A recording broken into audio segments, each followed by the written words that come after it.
7,000 वर्षों से लेकर आज तक शूद्र समाज ने भारत देश और सनातन धर्म की रक्षा की है।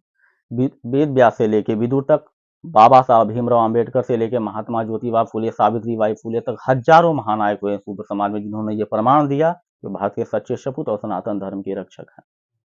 आज से 5,000 वर्ष पहले सत्यवती नाम के एक मछुआरन के घर एक बच्चे का जन्म होता है, जो बड़े होकर दुनिया का सबसे बड़ा महाकाव्य लिखता है, जिसमें 1 लाख श्लोक है, और उस महाकाव्य का नाम महाभारत है, और जिसने लिखा उसका नाम है वेद व्यास जी।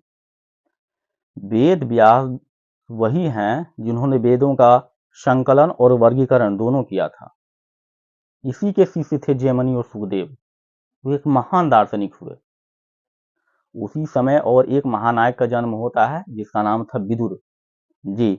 विदुर एक दासी पुत्र थे, जिसके कहे बात को विदुर नीति के नाम से जाना जाता है, जो महाभारत के उद्योग पर्व में है।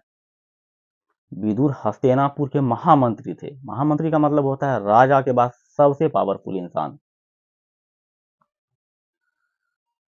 जब राम का राज्य अभिषेक हो रहा था, तो जो उसके मुख्य अतिथि थे, यानी कि चीफ गेस्ट, वो एक शूद्र थे, और उसका नाम था निषाद राजगुह। यानी कि जब राम राज्य की स्थापना हो रही थी, तो निषाद के राजा को उसमें बुलाया गया था चीफ गेस्ट के तौर पे, यानी मुख्य अतिथि के तौर पे। आपने सतकर्णी का नाम सुना होगा। वे महान प्रतापी राजा हुए, जिसका पूरा नाम था गौतमी पुत्र सतकर्णी, जो शूद्र समाज से थे। आपने महाबलीपुरम में मंदिर देखा होगा। महाबलीपुरम में जिस मंदिर का निर्माण जिसने किया और जिसने करवाया, दोनों शूद्र थे। वे पल्लव वंश के राजा थे।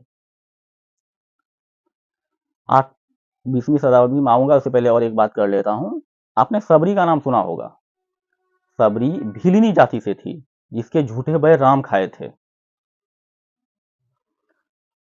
14 अप्रैल 1891 को शूद्र समाज में और एक महानायक का जन्म होता है। नाम था भीमराव अंबेडकर, जिन्होंने एमए और पीएचडी की पढ़ाई कोलंबिया विश्वविद्यालय से की, और एमएससी और डीएससी की पढ़ाई लंदन स्कूल ऑफ इकोनॉमिक्स से किया।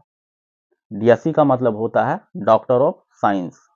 1936 में उन्होंने स्वतंत्र लेबर पार्टी की स्थापना की।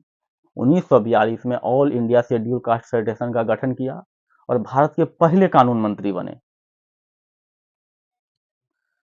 आपने सावित्रीबाई फुले का नाम सुना होगा जी। सावित्रीबाई फुले वो जो भारत की पहली महिला शिक्षिका थी, जो शूद्र समाज से थी, जिन्होंने पुणे में 1848 में अपने पति के साथ मिलकर भारत का पहला बालिका विद्यालय का गठन किया।